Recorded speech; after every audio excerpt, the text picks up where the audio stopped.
तो सबसे पहले हम उसमें देखेंगे कि भाई हमारे पास केमिकल रिएक्शन क्या होता है। केमिकल रिएक्शन एक प्रोसेस है जिसमें कोई भी चीज रिएक्टेंट एक प्रोडक्ट में चेंज होती है। और रिएक्टेंट और प्रोडक्ट का ये कॉन्सेप्ट है कि भाई रिएक्टेंट्स और प्रोडक्ट्स की जो कंसर्न जो है ना प्रॉपर्टीज, फॉर एग्जांपल कोई भी चीज है, ए है, ठीक है, ये ए जो है वो चेंज हो रही है किसमें, प्रोडक्ट में, किसमें, बी में, ठीक है। तो इसका मतलब क्या है कि ए बी में अगर चेंज हो रही है तो इसका मतलब ये है कि ए और बी की जो प्रॉपर्टीज हैं वो बिल्कुल एक दूसरे से डिफरेंट हैं, ठीक है। तो केमिकल रिएक्शन कहते ही उसी को है, इसको केमिकल चेंज भी कहते हैं, कि जिसमें एक नई चीज जो है ना वजूद में आती है, एक नई चीज बनती है, ठीक है। तो अब हमारे पास केमिकल रिएक्शन जो है वो दो तरह के होते हैं। केमिकल रिएक्शन एक तो होते हैं इरिवर्सिबल रिएक्शन जिसको हम कहते हैं, और एक को हम कहते हैं रिवर्सिबल रिएक्शन, ठीक है। बेसिकली ये सादा सा कॉन्सेप्ट है, ये आपने मैट्रिक से इसको पढ़ रहे हैं, ठीक है, वही उसी को हम थोड़ा रिवाइज कर लेते हैं। तो इरिवर्सिबल रिएक्शंस क्या, कौन से रिएक्शन होते हैं? ऐसे रिएक्शन होते हैं जिनमें हम ये समझते हैं कि रिएक्टेंट्स जो होती हैं वो कम्प्लीटली प्रोडक्ट्स में कन्वर्ट हो गई है। मिसाल के तौर पर अगर आपने ये रिएक्टेंट ली है ए, और आप उसमें से प्रोडक्ट बनाना चाह रहे हैं बी, ठीक है, और आपने इसके फर्ज करें 10 ग्राम लिए हैं, और आप कहते हैं कि या आपको ये लग रहा है कि ऑलमोस्ट सारे के सारा जो है वो 10 ग्राम का 10 ग्राम जो है वो प्रोडक्ट में कन्वर्ट हो गया है, ठीक है, या इधर कुछ भी नहीं रहा, ए का कुछ भी बाकी नहीं रहा, या तकरीबन ऑलमोस्ट 99.9% या 99% कन्वर्ट हो गया है, तो हम इसको कहते हैं कि ये वाला रिएक्शन जो है वो इरिवर्सिबल रिएक्शन है। इसमें जो है ना वो रिएक्शन कंप्लीट हो गया है, ठीक है। अब जो है ना वो यूनिडायरेक्शनल है, इधर ए लिया था, ए से प्रोडक्ट बन गया, बी बन गई है, ठीक है। और ऐसे रिएक्शन को हम कंप्लीट भी समझते हैं। इसकी कुछ एग्जांपल्स यहाँ पे नीचे लिखी हुई हैं। बेरियम क्लोराइड का सल्फ्यूरिक एसिड के साथ रिएक्शन है, बेरियम सल्फेट हाइड्रोक्लोरिक एसिड बन रहा है, सिल्वर नाइट्रेट का सोडियम क्लोराइड के साथ है, मीथेन का ऑक्सीजन के साथ है। ये वाला जो रिएक्शन है आपको पता है, ये इसको क्या बोलते हैं भला, कौन सा रिएक्शन है ये रिएक्शन है हमारे पास कंबस्शन रिएक्शन, ठीक है, इसको हम बोलते हैं जी कंबस्शन।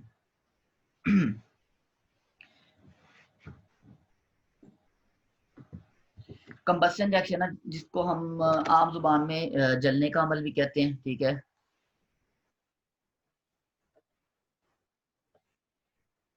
ठीक है, ये आ गया हमारे पास कंबस्शन रिएक्शन।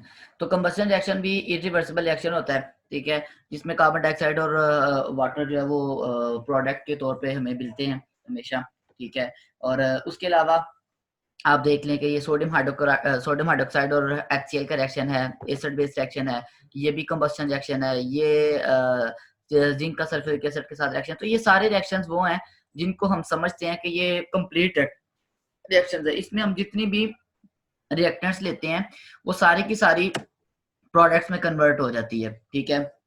तो इनको हम कहते हैं जी ये हमारे पास इरिवर्सिबल रिएक्शन है, ठीक है। अच्छा, दूसरे हमारे पास आ जाते हैं जी रिवर्सिबल रिएक्शन। तो रिवर्सिबल रिएक्शन क्या होते हैं जी? रिवर्सिबल रिएक्शन वो होते हैं जिसमें वो उसका इन्वर्स होते हैं, रिएक्टेंट्स जो होती है ना वो कंप्लीटली प्रोडक्ट में कन्वर्ट नहीं होती। मतलब होता क्या है कि आपने एक रिएक्शन लिया, आपने एक रिएक्शन करवाया, आपने ए लिया, ए को आप कन्वर्ट करना चाह रहे थे किसमें, बी में, ठीक है। लेकिन हुआ ये कि आपने जो ए के लिए थे, फर्ज करें आपने ए की इनिशियली ली है, जो क्वांटिटी है वो 10 मोल है या 10 ग्राम है, ठीक है। तो शुरू में ज़ाहिर है बी ज़ीरो होगा। आफ्टर टाइम, कुछ टाइम गुजरने के बाद आपने नोट किया कि भाई ये जो ए है ये 4 रह गया है, और बी जो है उसकी क्वांटिटी 6 है। और उसके बाद आप ये ऑब्जर्व कर रहे हैं कि ये वाली जो क्वांटिटीज है ना इसकी ये चेंज नहीं हो रही, ये 4 ही रह गया है और अब ये 6 हो गया है, इसके आगे कुछ भी नहीं हो रहा, कोई चेंज नहीं आ रही। तो यहाँ से हमें ये लगता है कि ये रिएक्शन रुक गया है। रिएक्शन रुक गया है मतलब अब कोई रिएक्शन वहां पे नहीं हो रहा, रिएक्टेंट जितनी यूज होनी थी, जितनी कंज्यूम होनी थी वो हो गई है, उससे ज्यादा अब वो नहीं हो रही, ठीक है। तो ऐसा रिएक्शन जिस जो बाहर ऐसे लगता है कि वो रुक गया है या जो कंप्लीट नहीं हुआ, जिसमें अभी भी रिएक्टेंट बाकी पड़ी हुई है, इस रिएक्शन को हम कहते हैं रिवर्सिबल रिएक्शन। क्योंकि एक्चुअली इसमें क्या हुआ था, इसमें रिएक्शन रुका नहीं था, बल्कि इसमें रिएक्शन जब स्टार्ट हुआ था तो सिर्फ ए थी वहां पे, ठीक है। और जब रिएक्शन थोड़ा सा प्रोसीड हुआ तो ए कन्वर्ट हुआ किसमें, बी में, ठीक है। ए बी में कन्वर्ट हुआ, तो जैसे ही बी बना उसने भी रिएक्ट करके दोबारा से ए बनाना शुरू कर दिया। तो यहाँ पे अब ये वाले जो है वो दोनों रिएक्शन हो रहे हैं, ठीक है। एक फॉरवर्ड में हो रहा है, मतलब ए से बी बन रहा है और दूसरी तरफ बी जो है वो ए बना रहा है, ठीक है। और जो ना वो ऐसे रिएक्शन को हम कहते हैं रिवर्सिबल। ये कभी भी कंप्लीट नहीं होगा, ठीक है, ये कभी भी रिएक्शन कंप्लीट नहीं होगा। बिल्कुल ये ऐसे ही इसकी मिसाल है कि आपने जो है ना वो एक टैब है, टैब मीन टूटी है एक, ठीक है। ये आपने एक टूटी लगाई हुई है, ठीक है। इस टूटी के नीचे जो है वो आपने एक जो है वो रखा हुआ है ऐसे बर्तन या कोई टब शब या कोई भी चीज बर्तन रखा हुआ है, और इस बर्तन में भी आपने जो है वो एक टूटी लगाई हुई है, मतलब ऐसे, ठीक है। अब ये बर्तन कभी भी नहीं भरेगा क्योंकि जो इसमें से ये ओपनिंग है, इसकी मदद से पानी यहाँ से निकला जा रहा है, ठीक है। तो अब ये पानी का लेवल इसमें हमेशा एक जैसा ही रहेगा। ऊपर से टूटी आपने खोली हुई है, पानी का लेवल एक जैसा ही रह रहा है। इसका ये मतलब नहीं है कि ये जो ना वो पानी की मूवमेंट रुकी है, पानी की मूवमेंट नहीं रुकी, बल्कि क्या हो रहा है कि जितना पानी इसके अंदर जा रहा है उतना ही इससे बाहर भी जा रहा है। तो ऐसा ही कुछ होता है रिवर्सिबल रिएक्शन में कि जितना जो है ना वो रिएक्टेंट बना रही होती है प्रोडक्ट को, उतना ही प्रोडक्ट बना रही होती है रिएक्टेंट को, ठीक है। तो ऐसे रिएक्शन को हम बोलते हैं रिवर्सिबल रिएक्शन, ठीक है। तो मतलब हम इसमें कहते हैं कि ये रिएक्शन रुकता नहीं है, बल्कि दो रिएक्शन और होते हैं, एक रिएक्टेंट का रिएक्शन और होता है जो प्रोडक्ट को बना रहा होता है, और एक प्रोडक्ट का रिएक्शन और होता है जो रिएक्टेंट को बना रहा होता है। रिएक्टेंट और प्रोडक्ट की जो टर्म है ना, वो हम ये जो लेफ्ट साइड है ना, इसके लिए हम रिएक्टेंट की टर्म यूज करते हैं, ये जो राइट साइड है इसके लिए हम प्रोडक्ट का लफ्ज यूज कर रहे हैं। हालांकि फॉरवर्ड रिएक्शन में ये रिएक्टेंट और ये प्रोडक्ट है, जबकि रिवर्स रिएक्शन में जो बी है वो रिएक्टेंट है और ए क्या होगी, प्रोडक्ट होगी, ठीक है। तो बहरहाल अब ये जो रिवर्सिबल रिएक्शंस हैं, इनकी कुछ एग्जांपल्स हैं। ये अमोनिया की फॉर्मेशन है, नाइट्रोजन और हाइड्रोजन का रिएक्शन है, ठीक है। और उसके बाद नाइट्रिक ऑक्साइड की फॉर्मेशन है, अमोनियम क्लोराइड की डीकम्पोजिशन है जिसमें अमोनिया और हाइड्रोक्लोरिक एसिड बन रहा है, ठीक है। हाँ एक बात है कि वो बेसिक सी बात है कि हम इसको एक रिवर्सिबल डबल एरो से शो करते हैं, हाफ एरो होते हैं, दो हाफ एरो से हम इसको रिप्रेजेंट करते हैं। और यही साइन जो होता है ना वो उसका मोबाइल डाटा का भी होता है, लेकिन बहरहाल ये जो होता है ना रिवर्सिबल एक्शन होता है कि जिसको हम डबल एरो से शो करते हैं। तो ये सारे रिएक्शन उसके एग्जांपल दिए, सल्फर डाइऑक्साइड की फॉर्मेशन है, हाइड्रोजन और आयोडीन की। अच्छा इसमें एक मजे की बात ये है कि इस रिएक्शन को आप कहीं से भी स्टार्ट कर सकते हैं, आप यहाँ से भी स्टार्ट कर सकते हैं, मतलब इस रिएक्शन को आप अमोनिया से स्टार्ट कर दें, ठीक है, तो भी ये रिएक्शन कंप्लीट नहीं होगा, एक स्टेज पे जाके रुक जाएगा। इस रिएक्शन को अगर आप N2 और H2 से शुरू कर देंगे तो फिर भी ये रिवर्सिबल रिएक्शन ही होगा, कभी भी कंप्लीट नहीं होगा।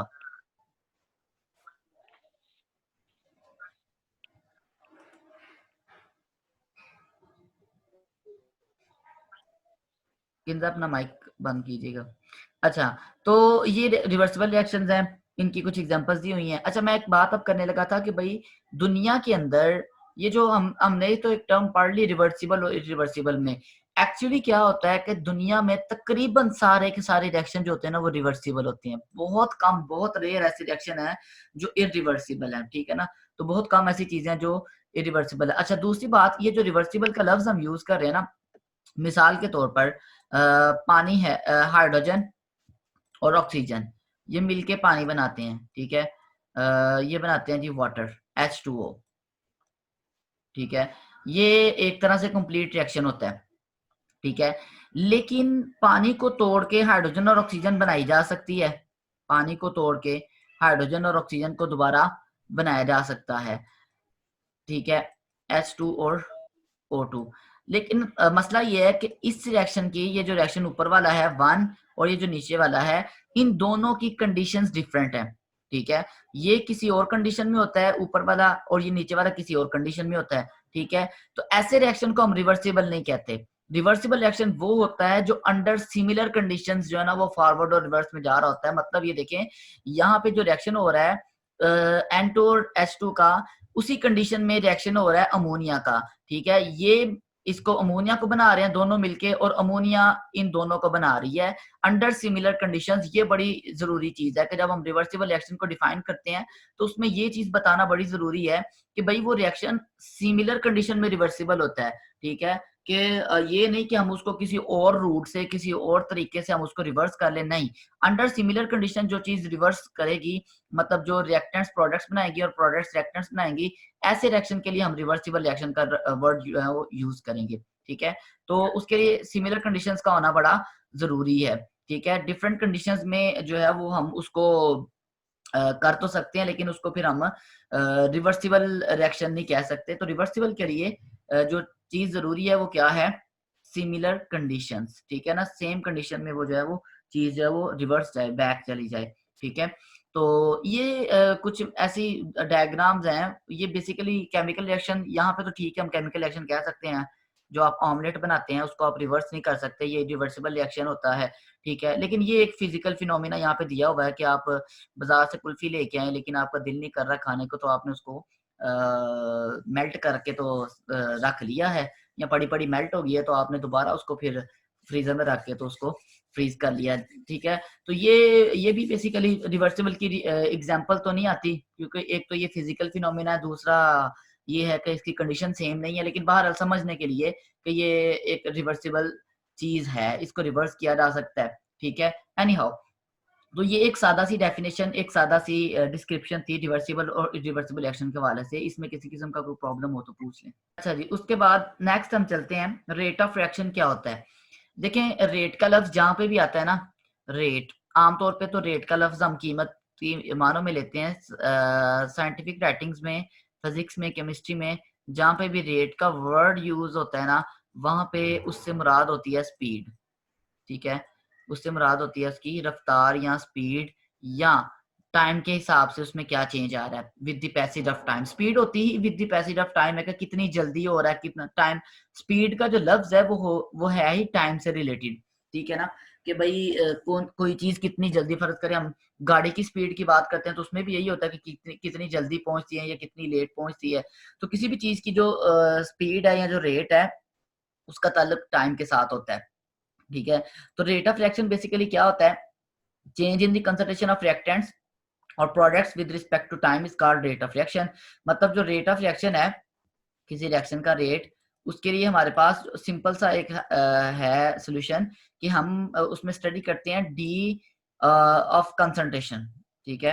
कंसंट्रेशन के लिए आप डिफरेंट यूनिट्स यूज कर सकते हैं with the passage D T, ठीक है। ये क्या चीज है, ऊपर वाला है चेंज इन कंसंट्रेशन, ये जो स्क्वायर ब्रैकेट है ना, स्क्वायर ब्रैकेट, ये कंसंट्रेशन को शो करते हैं, और इसका मतलब होता है ये कंसंट्रेशन किस यूनिट में है, मोल पर डेसीमीटर क्यूब में, मोल पर डेसीमीटर क्यूब, ठीक है। तो यहाँ पे जो स्क्वायर ब्रैकेट का मतलब है कंसंट्रेशन है मोल पर डेसीमीटर क्यूब में, ठीक है। और डी टी का मतलब है चेंज इन टाइम, कि कितने टाइम में कितनी कंसंट्रेशन चेंज हो रही है। मतलब क्या है कि देखिए आपके पास एक रिएक्टेंट है ए, ठीक है, जो मैं शुरू से एग्जांपल दे रहा हूँ, आपने उससे प्रोडक्ट बनानी है बी, ठीक है। आप हर थोड़ी देर के बाद, फर्ज करें आपने इसके 10 मोल लिए हैं, ठीक है, आपने इसके लिए हैं 10 मोल, ठीक है। और शुरू में जब टाइम क्या था, यहाँ पे हम टाइम ले लेते हैं, टाइम 0 है, ठीक है। तो जब टाइम 0 था तो इसका कोई मोल नहीं था बना, ठीक है। After time 1 second, after 1 second के बाद आपने ये ऑब्जर्व किया, या फर्ज करें 1 मिनट कह लें आप, ठीक है, 1 सेकेंड थोड़ा इमेजिन करना मुश्किल है। 1 मिनट के बाद आपने उसको देखा तो इसके रह गए 8 मोल और इसके बन गए 2 मोल, ठीक है। फिर आपने 2 मिनट के बाद देखा तो इसके बन गए इसके रह गए थे जनाब 6 मोल, और इसके बन गए 4 मोल, ठीक है। फिर आपने 3 मिनट के बाद देखा तो उसके फर्ज करें 4 रह गए और इसके 6 बन गए। तो क्या हो रहा है कि ये टाइम के साथ हर 1 मिनट में कंसंट्रेशन का कितना चेंज आ रहा है, 2 मोल का चेंज आ रहा है। तो ये जो मोल जो कंसंट्रेशन में जो चेंज आ रहा है एक यूनिट टाइम में, उसको हम बोलते हैं रेट ऑफ रिएक्शन, ठीक है, उसको हम रेट ऑफ रिएक्शन बोलते हैं। तो ये जो रेट ऑफ रिएक्शन है ये रिएक्टेंट के हिसाब से भी लिया जा सकता है, ठीक है, और ये प्रोडक्ट के हिसाब से भी लिया जा सकता है, क्योंकि चेंज एक जैसा ही आ रहा होता है। जितनी रिएक्टेंट कम हो रही होती है उतनी ही प्रोडक्ट ज्यादा हो रही होती है। तो रेट ऑफ रिएक्शन को हम किसी के हिसाब से भी ले सकते हैं, रिएक्टेंट के हिसाब से भी ले सकते हैं और प्रोडक्ट के हिसाब से भी ले सकते हैं, ठीक है। हाँ, एक चीज का फर्क जरूर होता है कि रिएक्टेंट का जो रेट होता है ना, जो हम रेट ऑफ रिएक्शन लेते हैं रिएक्टेंट के हिसाब से, वो आहिस्ता आहिस्ता कम होता है, और प्रोडक्ट के हिसाब से जो रेट ऑफ रिएक्शन लेते हैं वो आहिस्ता आहिस्ता ज्यादा होता है। क्यों? क्योंकि रिएक्टेंट की मिकदार आहिस्ता आहिस्ता कम हो रही होती है। आगे हम लॉ ऑफ मास एक्शन पढ़ेंगे, उसमें हम यही डिस्कस करेंगे कि जो रेट ऑफ रिएक्शन है वो कंसंट्रेशन के साथ किस तरह से रिलेटेड है, कंसंट्रेशन चेंज करने से रेट ऑफ रिएक्शन पे क्या फर्क पड़ता है। ठीक है, तो ये एक छोटी सी डेफिनेशन थी रेट ऑफ रिएक्शन की, जिसको हम आम समझने के लिए हम कह सकते हैं स्पीड ऑफ केमिकल रिएक्शन, जिसका मतलब ये होता है कि कितने टाइम में कितनी कंसंट्रेशन जो है वो रिएक्टेंट की कम हो रही है या प्रोडक्ट की क्या हो रही है, ज्यादा हो रही है। तो ये जो रेट ऑफ रिएक्शन है वो रिएक्टेंट के हिसाब से और प्रोडक्ट के हिसाब से हमेशा एक जैसा होता है, इसको किसी के हिसाब से भी ले सकते हैं। ठीक है, अच्छा जी, तो अब आ जाते हैं जी केमिकल इक्विलिब्रियम पे। अब हमने जो रिवर्सिबल एक्शन की बात की थी, तो उसमें हमने कहा कि भाई रिवर्सिबल एक्शन में होता एक्चुअली ये है कि ये जो ए है ये बी बना रही है, रिएक्टेंट जो है वो प्रोडक्ट बना रही है बी, और सेम टाइम पे जो है वो क्या होता है कि बी जो है वो रिएक्ट करके ए बना रहा होता है। ठीक है, मतलब दो रिएक्शन हो रहे हैं, एक फॉरवर्ड रिएक्शन हो रहा है और एक रिवर्स रिएक्शन हो रहा है। ठीक है, तो शुरू शुरू में चूंकि ए नहीं था, सॉरी बी नहीं था, ए ही था, तो रेट ऑफ रिएक्शन ए का ज्यादा था। ठीक है, जितनी उसकी मिकदार ज्यादा होती है उतना उसका रेट भी क्या होता है, ज्यादा होता है। तो शुरू में बी की मिकदार कम थी तो उसका रेट भी कम था। आहिस्ता आहिस्ता क्या होता है कि ए का रेट जो है वो कम होता जाता है और बी का रेट जो है वो क्या होता जाता है, ज्यादा होता है। मतलब ए का रेट से मुराद है फॉरवर्ड रिएक्शन का रेट और बी के रेट से मुराद है रिवर्स रिएक्शन का रेट। ठीक है, तो होता ये है कि अगर हमारे पास कोई ऐसी स्टेज आ जाए जिसमें फॉरवर्ड रिएक्शन का रेट रिवर्स रिएक्शन का रेट के इक्वल हो जाए, तो उस स्टेट को हम कहते हैं इक्विलिब्रियम। अच्छा, बेसिकली जो इक्विलिब्रियम का लफ्ज है ना उर्दू में, इक्विलिब्रियम का लफ्ज यूज होता है तवाजुन के लिए। ठीक है, बैलेंस के लिए। लेट्स सपोज ये आपके पास एक शीशा है और ये अब बैलेंस की हालत में है, तो हम कहते हैं ये इक्विलिब्रियम की हालत में है। लेकिन ये देखें ना, इसका ये इक्विलिब्रियम स्टैटिक इक्विलिब्रियम है, इसमें किसी किस्म का कोई चीज हिल नहीं रही, कोई एक्टिविटी नहीं हो रही, कोई मूवमेंट नहीं हो रही।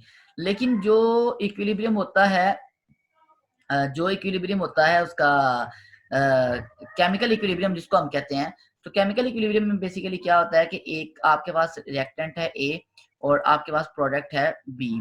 ठीक है, तो इसमें क्या होता है कि दो रिएक्शन हो रहे होते हैं, एक फॉरवर्ड और एक और होता है रिवर्स में। सिर्फ दोनों का रेट बराबर है। रेट बराबर होने का मतलब ये है कि अगर आपके पास एक सेकंड में जो है ना वो दो ए के 2 मोल बी में कन्वर्ट हो रहे हैं। ठीक है, तो उसी एक सेकंड में बी के 2 मोल ए में कन्वर्ट हो रहे हैं। ठीक है ना, यहाँ पे एक छोटी सी एक डायग्राम नीचे आपको यहाँ पे ये वाली नजर आ रही है, इसको यहाँ पे डिस्क्राइब करने की कोशिश की है कि देखें, उसका मतलब ये है कि अगर एक सेकंड में 3 मोल ए के बी में जा रहे हैं, तो उसी एक सेकंड में बी के 3 मोल ए में आ रहे हैं। तो क्या होता है कि एक सेकंड में दोनों की अमाउंट में एक जैसा चेंज आ रहा है, तो ना उसकी अमाउंट चेंज होती है ना उसकी अमाउंट चेंज होती है। ठीक है, इसकी एग्जांपल ऐसे ही है। फॉर एग्जांपल आपके पास ये एक कमरा है। ठीक है, और ये अंदर जो है ना वो कुछ अफराद हैं, 1 2 3 4 5 6 7 8 9 और 10 अफराद हैं, एक GR है। ठीक है, मतलब 9 अफराद हैं और एक GR है। ठीक है, जवेरिया। और उसके बाद बाहर कुछ अफराद खड़े हैं लाहौर वाले, 1 2 3 4 5 6 7 8 9 10, और ये इनकी GR कोई भी जो भी है। ठीक है, तो हो क्या रहा है कि ये आपस में जो ना वो खेल रहे हैं। ठीक है, एक 1 मिनट में अंदर से 2 लोग बाहर आते हैं। ठीक है, और उसी 1 मिनट में 2 लोग बाहर आ रहे हैं। ठीक है, और उसी 1 मिनट में बाहर से 2 लोग जो है वो अंदर जा रहे हैं। ठीक है, तो अंदर और बाहर लोगों की जो तादाद है उनमें कोई फर्क नहीं पड़ रहा, क्योंकि जितने लोग 1 मिनट में अंदर बाहर आते हैं उतने ये लोग 1 मिनट में अंदर जा रहे हैं। तो ठीक है, तो ये हम कह सकते हैं कि ये इक्विलिब्रियम की हालत में है। और इक्विलिब्रियम का मतलब ये नहीं होता कि वो वहां पे कोई काम नहीं हो रहा, वहां पे एक्टिविटी हो रही है, 2 लोग अंदर जा रहे हैं और 2 लोग जो है वो बाहर आ रहे हैं सेम। तो यहाँ पे भी यही काम होता है कि यूनिट टाइम में, किसी भी टाइम में, फर्ज करें 1 मिनट या 1 सेकंड में, जितना ए बी बना रहा है उसी टाइम में उतना बी जो है वो ए में कन्वर्ट हो रहा है। ठीक है, तो ओवरऑल दोनों की कंसंट्रेशन में कोई चेंज नहीं आ रहा, दोनों की कंसंट्रेशन सेम है। इस स्टेट को हम कहते हैं केमिकल इक्विलिब्रियम। ठीक है, तो इसमें क्या होता है कि जब इक्विलिब्रियम की स्टेज आ जाती है तो कंसंट्रेशन चेंज नहीं होती। ठीक है, और दूसरी बात कि इक्विलिब्रियम जो है ना वो हमेशा क्लोज वेसल में होता है। मिसाल के तौर पर देखिए, अगर आपने एक रिएक्शन करवाया है H2 का, और आपने रिएक्शन करवाया है I2 का, हाइड्रोजन और आयोडीन का रिएक्शन करवाया है, और आप कहते हैं कि ये रिएक्शन इक्विलिब्रियम की हालत में पहुंच गया है, मतलब अब ये मजीद जो ना वो किसी भी की कंसंट्रेशन, आपको कैसे पता चलता है कि इक्विलिब्रियम की हालत आ गई है? कि हम उसकी कंसंट्रेशन चेक कर रहे होते हैं कि जब इसकी कंसंट्रेशन फिक्स हो जाए, या इन दोनों की कंसंट्रेशन क्या हो जाए, फिक्स हो जाए, फिक्स का मतलब कोई चेंज नहीं आ रहा, तो इसका मतलब ये है कि रिएक्शन इक्विलिब्रियम की स्टेट तक पहुंच गया है। ठीक है, तो लेकिन इक्विलिब्रियम के लिए शर्त ये है कि ये जो आपने रिएक्टेंट्स ली हुई हैं ये क्लोज्ड वेसल में हो। ठीक है, क्लोज्ड वेसल का मतलब है कि वो बर्तन बंद होना चाहिए। अगर बर्तन बंद नहीं होगा तो ये तो गैस है, हाइड्रोजन गैस है, तो ये वहां से निकल जाएगी। हाइड्रोजन अगर वहां से निकल जाती है तो ये रिएक्शन नहीं हो सकता, कभी भी इक्विलिब्रियम की स्टेज में नहीं पहुंचेगा। तो इक्विलिब्रियम के बारे में ये है कि इक्विलिब्रियम हमेशा एक क्लोज्ड वेसल में जो है वो अटेन होता है। ठीक है, और उसको क्लोज्ड वेसल में अटेन किया जाता है। अच्छा, ये उसकी कुछ ग्राफिकल रिप्रेजेंटेशन है सादा सी एक इक्विलिब्रियम की, कि देखें इक्विलिब्रियम में होता क्या है कि शुरू शुरू में फॉरवर्ड रिएक्शन का रेट ज्यादा होता है, आहिस्ता आहिस्ता उसका रेट क्या होता है, कम होता रहता है। शुरू शुरू में रिवर्स का रेट कम होता है और आहिस्ता आहिस्ता उसका रेट क्या होता रहता है, ज्यादा होता रहता है। एक स्टेज आती है कि जब दोनों का रेट क्या हो जाता है, इक्वल हो जाता है, और इस स्टेज को यहाँ से हम कहते हैं कि ये इक्विलिब्रियम की स्टेज आ गई है। ठीक है, इसी तरह अगर हम concentration of reactants and products को देखें कि शुरू में सिर्फ रिएक्टेंट्स जो रिएक्टेंट्स होती है उनकी कंसंट्रेशन हाई होती है। ठीक है, जितनी भी हाई से मुराद है, जितनी भी 10 है, 12 है, 20 है, जितनी भी है। ठीक है, आहिस्ता आहिस्ता रिएक्टेंट्स प्रोडक्ट्स में कन्वर्ट हो रही हैं तो उनकी कंसंट्रेशन क्या होती जा रही है, कम होती जा रही है, कम यहाँ तक कम होती है। ठीक है, इसके बाद उनकी कंसंट्रेशन में कोई किसी किस्म का चेंज नहीं आ रहा, जिसका मतलब ये है कि अब इक्विलिब्रियम की स्टेज आ गई है। इसी तरह से प्रोडक्ट के साथ हो रहा है कि शुरू में प्रोडक्ट्स की कंसंट्रेशन कम थी, आहिस्ता आहिस्ता बढ़ रही है, बढ़ते बढ़ते बढ़ते एक स्टेज आई कि उसके बाद प्रोडक्ट्स की कंसंट्रेशन में किसी किस्म का कोई चेंज नहीं आ रहा। तो इसका मतलब यह है कि अब इक्विलिब्रियम की स्टेज आ गई है। तो इक्विलिब्रियम की स्टेज जब आ जाती है उसके बाद रिएक्टेंट्स और प्रोडक्ट्स की कंसंट्रेशन में किसी किस्म का कोई चेंज नहीं आता, और उन दोनों के रिएक्शन के रेट्स, जो फॉरवर्ड रिएक्शन का रेट है और जो रिवर्स रिएक्शन का रेट है, वो भी क्या हो जाते हैं, इक्वल हो जाते हैं। तो ये कुछ इस तरह की डिस्क्रिप्शन होती है जी इक्विलिब्रियम की।